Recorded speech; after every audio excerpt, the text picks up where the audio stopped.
네, 안녕하세요. 엠트렌드 구독자 여러분, 이렇게 또 만나뵙게 돼서 반갑습니다. 저는 이제 이베스트 투자증권의 염승환 부장입니다. 이게 제가 이제 항상 그 이트렌드 통해서 이렇게 좀 자주 이제 매일 찾아뵀었죠. 매일 찾아뵀었는데 오늘은 이제 저희 그 엠트렌드라는 이제 채널을 통해서 또 이렇게 새롭게 인사를 또 드리게 돼서 너무 또 반갑고요. 그러니까 엠트렌드가 사실 이제 어떤 곳이냐면 자동차 뭐 2차 전지 아니면 이제 반도체라든가 전장 부품 다양한 이제 모빌리티 있잖아요. 이 모빌리티의 약자 M을 따가지고 이 모빌리티와 관련된 다양한 부분들에 대해서 저희가 또 정보를 한번 전달해 드리기 위해서 만든 채널이다라고 좀 생각을 해주시면 좋을 것 같고요.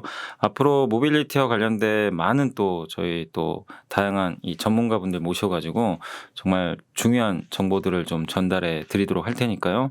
또 구독, 좋아요, 알림 설정까지 좀 잘 부탁드리겠습니다. 자, 오늘 이제 첫 번째 시간인데 저도 상당히 좀 기대가 되는 분이고요. 저도 이제 이번 좀 보고서를 많이 또 참고를 해서 또 좋은 정보를 많이 좀 습득을 했는데 바로 이제 현대차 증권에서 지금 근무하고 계시는 강동진 연구원님이십니다. 연구원님 안녕하세요. 예, 네, 안녕하세요. 네, 반갑습니다. 예. 뭐 항상 영상으로만 뵀던 네. 연 부장님을 이렇게 뵈니까 마치 네. 연예인 만나게 되는 너무 영광입니다. 네, 아유, 저도 너무 고맙습니다. 저도 이제 어쨌든 이제 연구원님 보고서 좀 자주 챙겨보고 있는데 오늘 사실 이제 해주실 내용이 지금 어떻게 보면 이제 2차 전지 관련된 이제 사실 요즘에 좀 2차 전지가 되게 좀 혼란스러운 상황인 것 같긴 한데 오늘 사실 좀 어떤 얘기 좀 해주실 예정이신가요? 예, 오늘 2차 전지 관련돼서 뭐 첫 번째는 당연히 최근에 가장 좀 궁금하셨던 부분이 폭스바겐의 어떤 배터리 전략과 네. 관련돼서 뭐 배터리 내재화라든지 이런 부분들이 우리나라 업체들한테 어떤 영향을 미칠까 이런 부분들을 이제 말씀을 드릴 것 같고요. 예. 향후에 이제 뭐 또 생길 수 있는 기회 요인 네. 이런 것들도 함께 말씀을 드리고 뭐 마지막에 간단하게 이제 뭐 주가 전망 이렇게까지 좀 말씀을 드릴 수 있을 것 같습니다. 네. 2차 전지 관련해 가지고 정말 많은 분들이 정말 관심도 지금 너무나 많이 갖고 계시고 지금 뭐 사실 여러 가지 뭐 이슈들이 워낙 많아 가지고 좀 혼란스러워 하신 분들이 계실 텐데 오늘 이 시간 통해서 한번 뭐 우리가 100% 정답은 알 수는 없어요. 사실은 어느 거나 건 다 마찬가지입니다. 근데 여러분들이 이제 이 시간 통해서 한번 2차 전지 산업 한번 다시 한번 정리를 해 보시고 투자하시는데 좀 좋은 참고가 됐으면 좀 좋겠습니다. 자, 오늘 처음에 어디부터 좀 시작하면 좋을까요? 예, 네. 일단은 올해 전기차 판매량 그리고 네. 뭐 이런 부분들을 저희가 좀 짚고 넘어가고 그 다음에 이제 또 이제 최근 핵심 이슈들에 좀 다뤄보는 그런 시간을 네. 가지면 좋지 않을까 생각을 하고 있습니다. 뭐 사실 작년에 전기차 시장이 예상외로 굉장히 좋았습니다. 왜냐하면 상반기만 하더라도 코로나 때문에 역성장을 많이 했었습니다. 전기차 시장 자체가. 그런데 하반기에 굉장히 이제 붐업이 되면서 전년 동기 대비 한 20-30% 정도 시장이 성장을 하고 끝나서 한 300만 대 이상의 시장을 기록했는데 상반기에 역성장한 걸 감안하면 상당히 서프라이즈한 네. 시장이었던 거죠. 그래서 이런 것들이 아무래도 각국의 내연기관차 판매 금지나 이런 것들이 작년에 좀 많이 발표가 됐습니다. 네. 그리고 어떻게 보면은 작년에 또 전기차에 대한 보조금도 많이 늘어났거든요. 그런 부분들을 좀 곰곰이 생각을 해보면 이 전기차와 맞닿아 있는 에너지 전환 또 전기차 이런 부분들이 팬데믹 극복을 위한 정책 패키지에서 가장 중요한 부분을 차지하면서 전기차 판매에 상당히 많은 도움을 줬다. 네. 이렇게 좀 말씀을 드릴 수 있을 것 같고요. 네. 뭐 중국 같은 경우는 이제 전기차 판매에 대한 그 보조금도 상향을 했지만 판매 목표치 자체를 굉장히 크게 상향을 해버렸습니다. 그러면서 하반기에 굉장히 크게 성장을 했는데 올해도 그런 기조가 이제 이어지지 않을까 생각을 하고 있습니다. 이제 전기차 시장에서 보면은 이번에 얼마 전에 또 데이터도 한번 체크를 해보니까 사실 이제 유럽하고 중국이 좋은 건 다 알잖아요. 예, 다 아는데 이제 그렇습니다. 미국 같은데 사실 그러니까 제 개인적으로는 이렇게 제가 공부해본 바로는 한국에서 미국 시장에서는 좀 한국 기업들이 되게 경쟁력이 있는 걸로 알고 있는데 왜냐하면 중국 회사들이 좀 진입하기가 어렵다고 제가 알고 예. 있거든요. 그래서 지금 결국에 주가에 영향을 좀 줄 만한 요소는 이제 유럽이나 중국은 어느 정도 알고 있기 때문에 미국에서 얼마나 성장하는지가 좀 되게 중요할 것 같은데 현재 우리나라 기업들이 지금 미국에서 또 어떤 식으로 좀 사업들을 하고 있고 진짜 언론 보도 나온 대로 한국이 좀 유리한 입장인지 한번 좀 그런 거 설명해 주시면 좋을 것 같습니다. 네. 일단 미국의 전기차 시장 상황을 간단하게 좀 네. 짚고 넘어가겠고요. 미국의 전기차 판매가 작년에 30만 대가 약간 넘는 정도였습니다. 근데 중국하고 이제 유럽이 한 120만 대 정도 팔았기 때문에 사실은 약간 좀 미미한 네. 시장이었던 거죠. 전체 전기차 시장이 작년에 300만 대, 그리고 미국의 전체 자동차 시장 자체가 유럽하고 거의 유사한 시장이라는 걸 감안했을 때 전체 판매량이 유럽 대비해서 뭐 3분의 1도 안 되는 시장이라는 거는 상당히 부진한 네. 시장이었다는 겁니다. 그렇게 될 수 있었던 배경은 이제 트럼프 정부 때만 하더라도 전기차에 대한 지원 정책이 이제 중단이 되고 또 연비 규제가 오히려 완화가 되는 그런 방향 속에서 전기차 시장 자체의 성장이 상당히 이제 정체되었던 그런 것들이 있었던 것 같고요. 올해 이제 저희가 좀 기대하는 거는 이제 바이든 정부가 들어오면서부터 상당히 큰 변화가 있을 거라는 이제 그런 기대감들이라고 생각하시면 될 것 같고, 최근에 이제 바이든 정부가 경기 부양 패키지를 발표를 했는데 그 안에도 보면은 이제 전기차와 관련된 부분이 170조 이상의 이제 얘기가 있었습니다. 그렇기 때문에 향후에 전기차 시장이 포텐셜로만 봤을 때는 이제 유럽 시장 수준으로는 성장할 수가 있기 때문에 그 안에서 이제 국내 업체들이 이제 어떻게 자리매김을 하느냐가 향후에 굉장히 중요한 이슈가 될 것 같은데, 국내 업체들이 지금 공장을 갖고 있는 것들이 보면은 기존의 LG화학이 5기가짜리 굉장히 작은 팩토리를 네. 가지고 있었고요. 이거는 과거에 GM 볼트 쪽으로 나가는 배터리를 주로 만들던 공장이었고요. 또 한 가지는 SK 이노베이션이 1공장하고 2공장을 짓고 있습니다. 네. 그래서 1공장은 이제 폭스바겐향, 네. 2공장은 포드향으로 짓고 있고 둘이 합쳐서 한 20기가 약간 넘는 정도 캐파라고 보시면 됩니다. 그 다음에 우리나라 업체는 아니지만 이제 테슬라가 이제 파나소닉과 함께하는 잘 아시는 이제 기가팩토리가 있을 것 같고요. 그래서 기가팩토리 규모가 지금 갖고 있는 배터리 공장 단일 규모는 굉장히 큰데 향후에 이제 저희가 조심스럽게 생각하는 거는 우리나라 업체들의 입지가 그 기가팩토리 이상으로 좀 커지지 않을까 네. 생각을 하고 있습니다. 왜냐하면은 첫 번째 이제 LG화학이 지금 GM하고 합작 공장을 짓고 있습니다. 그 공장 사이즈가 대략 30기가 이상이 될 것 같고요. 그러다 보니까 이제 기존의 5기가짜리 공장 합치면은 지금 기가팩토리 사이즈에 거의 유사한 사이즈가 될 것 같습니다. 그리고 얼마 전에 이제 GM이 2035년까지 이제 전기차만 판매하겠다. 네. 이제 뭐 내연기관차 판매하지 않겠다라고 얘기를 하면서 전기차에 대한 비전을 좀 강화하는 모습을 보여줘서 추가적으로 2공장 얘기도 좀 나오고 있습니다.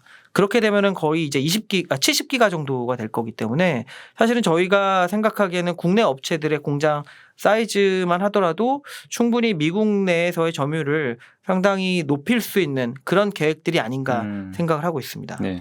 예전에 보면은 미국 회사들도 그 전기차 배터리를 만들던 기업들이 있었던 것 같은데, 리튬이요. 근데 지금 이제 미국 시장에서는 어쨌든 일본의 파나소닉과 이제 방금 말씀하신 대로 우리나라 기업들의 경쟁점이 있는 것 같은데, 다른 나라 좀 혹시 있나요? 파나소닉을 제외하고는 좀 의미 있게 뭔가 침투한 기업들이 혹시 있는 건가요? 네, 아직까지는 이제 의미 있게 생산 시설을 갖추고 있는 업체가 있다라고 말씀드리기 굉장히 어렵고요.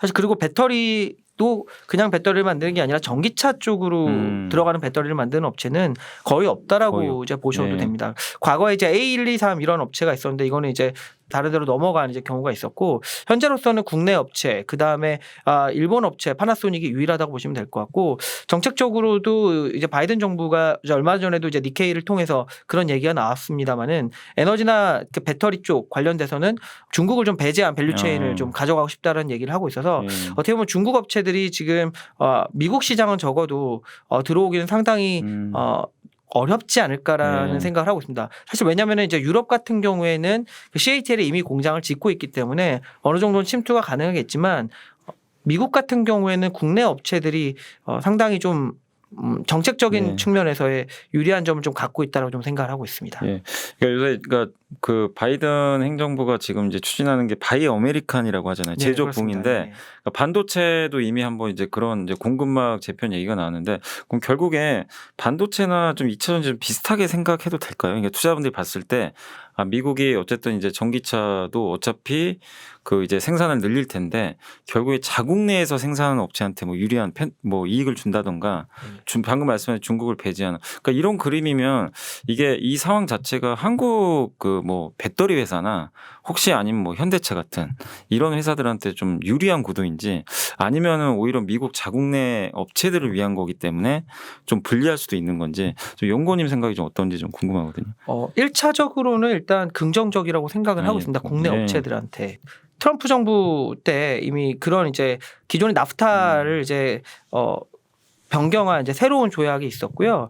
USMCA라고 되어 있는데 그거를 통해서 이제 자국 내 생산을 많이 하는 쪽에 대해서 관세 그 혜택을 준다던가 이런 쪽으로 이미 좀 더 강화된 자국산 어떻게 보면은 우대 정책이 있었고 거기에 2차 전지가 상당히 핵심 부품으로 네. 좀 명시가 되어 있습니다. 그렇기 때문에 자국 내에 핵심 공장을 갖고 있어야 향후에 이제 전기차를 생산을 했을 때 관세 혜택이라든지 이런 것들을 받을 수가 있어서 미국 내에 공장을 지어야 되는 어떤 그런 의무는 상당히 커질 거라고 예. 생각을 하고 있습니다. 근데 아직까지는 이제 미국 내에 다른 업체들이 생산을 하고 있지는 않기 때문에 예. 현재 상황에서 국내 업체들한테는 유리하다고 말씀드릴 수 있을 것 같고요. 물론 이런 구도가 향후에 발전이 되면은 미국 내 어떤 생산을 하고자 하는 업체가 나타날 수도 있습니다. 예. 하지만 이제 국내 업체들과의 어떤 경쟁력 격차라든지 국내 업체들이 뭐 물리적으로 많은 캐파를 올려놓은 것들을 물리적으로 또 따라와야 되는 것들이 감안을 하면은 상당한 시간 동안은 국내 업체들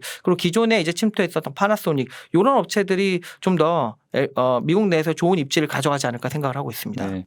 그리고 이제 어차피 이제 미국 얘기가 나왔으니까 그래도 이제 많은 분들이 가장 관심 있어 하는 게 어차피 이제 LG화학과 SK 이노베이션의 이제 그 결과잖아요. 네네, 결과는 이제 맞습니다. 어쨌든 이제 LG 에너지 솔루션이 어쨌든 이제 승리를 했기 때문에 10년 동안 이제 판매 뭐 금지 이제 조치가 좀 내려지긴 했는데 수익 금지 조치가 그 날짜는 정확하지 않은데 조만간 아마 바이든 대통령이 뭐 거부권을 네네. 행사할 수도 있고 아니면 뭐 그냥 승인할 수도 있다라고 하는데 근데 어쨌든 지금 구도로 봐서는 이노베이션한테는 좀 절대적으로 불리한 상황인데 SK 이노베이션 이렇게 투자하시는 분들 입장에서는 이게 만약에 어쨌든 지금 상태로 그냥 굳어져 가지고 이노베이션이 좀 결국에 미국에서 이 영업을 못하는 흐름으로 갔을 때 그러면은 결국에는 이노베이션의 좀 그 2차 전지 가치는 없다고 봐야 되는 건가요? 이게 좀 극단적으로 얘기해서 좀 그렇긴 한데. 예. 사실은 저희가 그것 때문에 SK 이노베이션에 대해서는 좀 보수적인 네. 입장을 계속적으로 좀 말씀을 드리고 있고요. 네. 현재로서는 이미 결정이 났고 대통령의 이제 비토 거부권만을 기다리고 있는 상황이기 때문에 최선의 경우는 이제 대통령이 이제 거부권을 사용을 해서 미국 내에서 이제 어느 정도 사업을 할 수 있는 상황이 되는 거라고 볼 수 있는데 최선의 상황을 이제 가정을 한다고 하더라도 기존에 이제 LG화학의 LG 에너지 솔루션에서 그 인터뷰했던 내용들을 보면 이런 이제 미국에서 기술력을 영업 침해를 인정받았던 걸 가지고 유럽이나 이런 쪽까지도 어떤 소송이 확대될 수 있을 것 같은 그런 이제 의지를 피력을 했기 때문에 완벽하게 이제 불확실성이 해소된다라고 말씀드리기가 좀 어렵습니다. 그래서 정말로 이 소송은 SK 이노베이션 입장에서는 좀 끝날 때까지 끝난 게 아닌 상황이라서 둘이 이제 최선의 경우는 또 이제 두 회사 간에 양사 간에 이제 합의를 보는 경우가 될 텐데 합의를 보는 것도 상당히 좀 이제 얼마 남지 않지 않았습니까? 네.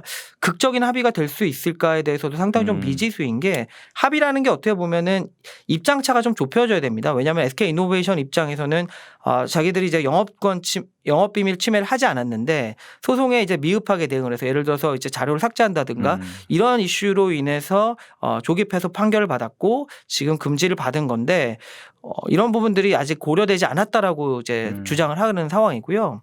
LG화학 입장에서는 당연히 이제 ITC에서 영업비밀 침해를 인정을 했기 때문에 그에 합당하는 이제 보상을 요구하고 있는 상황입니다. 그래서 입장차가 상당히 큰 상황이기 때문에 과연 이제 합의를 잘 볼 수 있을까? 합의를 보더라도 그 금액 자체를 잘 맞출 수 있을까에 대한 여러 가지 불확실성이 있는 상황이라서 향후에 좀 어떻게 진행될지 지금 상황에서 좀 예측하기가 굉장히 힘든 상황이 되어버렸습니다. 네. 또 최근에 보면 이제 특허 분쟁까지도 좀 번지고 있는 상황이기 때문에 그 부분이 또 LG화학한테도 또 안 좋게 영향을 미칠 수 있는 부분도 여전히 또 있는 상황이기 때문에 말씀드린 대로 이 배터리를 두고서 이제 두 회사 간의 어떤 그 법정 다툼이 언제 끝날지가 좀 초미의 관심사가 되는 상황인 것 같습니다. 참 이게 2차 전지 투자하시는 분들 좀 조금 피곤할 수밖에 없는 것 같아요. 그러니까 양사가 좀 합의하는 게 가장 모양은 좋은 것 같은데 일단 아직까지는 뭐 어떻게 될지 모르니까 투자하신 분들께서는 좀 확인될 때까지는 조금 이 상황은 좀 지켜보셔야 될 것 같고요. 일단 이제 미국 전기차 관련해서 마지막으로 하나만 더 말씀드리면 삼성 SDI가 상대적으로 이렇게 보면 꼭 미국뿐만이 아니라 미국도 제가 알기로는 거의 투자를 안 한 걸로 알고 있고 전 세계적으로도 증설을 너무 안 한 것 같긴 한데 특히 뭐 이노베이션보다도 좀 뒤처지는 것 같긴 한데 그게 원래 좀 배경이 있는 건지 그리고 아니면 이제 앞으로 그렇게 안 했기 때문에 좀 LG 에너지 솔루션 따라가지고 좀 공격적으로 이제 증설을 시작하려고 하는 건지 좀 어떤 움직임 같은 건 좀 있는 건가요? 예, 일단 저희가 보기에 삼성 SDI하고 LG 화학이나 이제 SK 이노베이션과의 어떤 좀 차이가 있습니다. 예. 근데 SDI 같은 경우에는 계속적으로 좀 수익성 위주. 그다음에 이제 마켓셔를 이제 크게 가져간다라기보다는 좀 더 안정적으로 수주를 통해서 하려는 이제 계획들을 좀 가지고 있는 것 같고요. 그래서 저희가 이제 에비타 마진이나 이런 측면에서 비교를 해보면 분명히 말씀하신 대로 이제 LG화학이나 이런 쪽들보다 규모 면에서는 좀 작을 수 있지만 수익성은 확실히 좀 좋은 모습을 좀 보여주고 있긴 하거든요.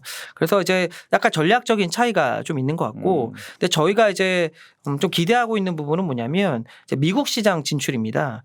부장님께서 방금 말씀하셨듯이 SDI는 국내 3사 중에 유일하게 지금 미국에 공장이 없는 이제 배터리 업체입니다. 그런데 좀 전에 말씀드렸던 대로 USMCA 이 협정 때문에 2025년까지 미국 내 공장을 가지고 있지 않으면 이제 관세 혜택을 받기가 상당히 좀 어려워집니다.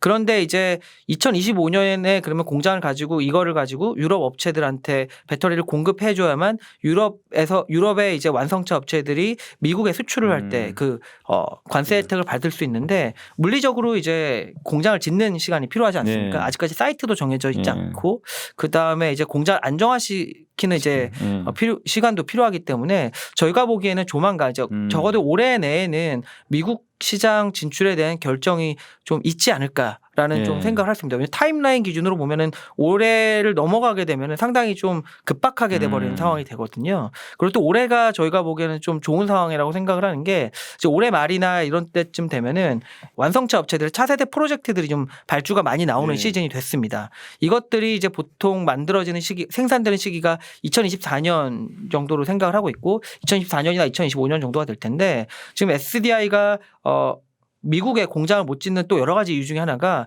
미국향 수주 물량이 없다라는 겁니다. 그냥 공장을 지을 수는 없잖아요. 그래서 이 발주가 나올 때 미국향 물량을 어느 정도 수주를 하게 되면 그것을 바탕으로 해서 미국 쪽에 이제 공장을 지을 수 있는 상당히 좀 우호적인 환경이 도래했지 않나라고 생각을 하고 있었고 기존 같은 경우에는 이제 미국의 정권에서 전기차 시장 자체에 상당히 좀 불확실성을 가져가는 정책들을 많이 폈었기 때문에 더더욱이나 이제 조심스러운 입장에서는 짓기가 상당히 어려웠을 텐데 이제는 좀 더 어떻게 보면 가시성이 생긴 거죠. 그래서 지금이 어떻게 보면은 SDI 입장에서는 미국 시장에 진출하기 가장 적합한 시점이 왔지 않나 생각을 하고 있습니다. 네. 그러니까 제가 이제 그 연구원님 말씀 이제 듣다 보니까 그 LG화학이 자꾸 떠오르는 게 LG화학이 예전에 그 폴란드 공장 네네네. 그거 하고 나서 그 수율이 안 잡혀가지고 고생한 제가 기억이 나거든요. 엄청나게 그죠? 많이 힘들었었죠. 그게 한 어느 정도 기간이 걸리나요? 보통 한 1년은 잡아야 되나요? 그게? 그러니까 그 공장을 세팅하고 안정화시키는데 근 2년 걸렸다고 보시면 됩니다. 2년이나 걸려요? 네네.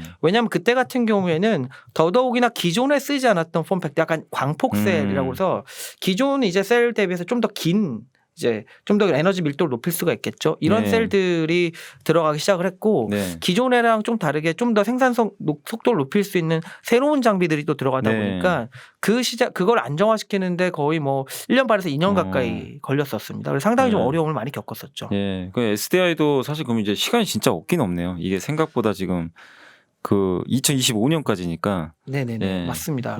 SDI 만약에 이제 SDI 같은 경우 이미 젠5 배터리를 양산을 했고 이제 뭐 다음에 가면 이제 젠6가 될 거라고 생각을 하고 있는데 뭐 그 정도의 시간이 안 걸린다고 치더라도 적어도 상당한 시간이 걸릴 거기 때문에 그걸 감안해서 아마 공장을 계획을 좀 짜야 될 것 같습니다.